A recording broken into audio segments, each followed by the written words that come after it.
নেপালের রাজধানী কাঠমান্ডুতে তরুণরা যখন বড় একটি বিক্ষোভের আয়োজন করছিল, তখন ক্ষমতাসীন প্রধানমন্ত্রী কেপি শর্মা ওলি তাদের উপহাস করেছিলেন।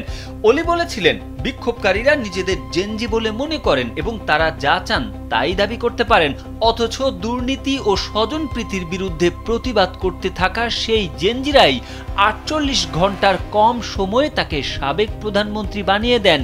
যে জেনজি আন্দোলনকে তিনি অবহেলার সঙ্গে দেখেছিলেন, তারাই এখন নেপালের নতুন নেতৃত্ব নিয়ে কথা বলছেন।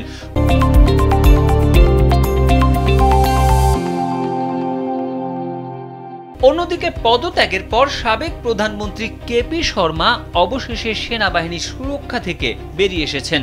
গত ৯ সেপ্টেম্বর থেকে তিনি শিবপুরীতে অবস্থিত নেপাল আর্মির স্টাফ কলেজে অবস্থান করছিলেন। ওলির ঘনিষ্ঠ সূত্রগুলো জানিয়েছে, তিনি এখন নেপালের ভক্তপুর জেলার গুন্ডু এলাকায় একটি ভাড়া বাড়িতে উঠেছেন। এর আগে গত ৯ সেপ্টেম্বর জেনজি আন্দোলনের সময় তার বালাকোটের সরকারি বাসভবনে আগুন ধরিয়ে দেওয়া হয়।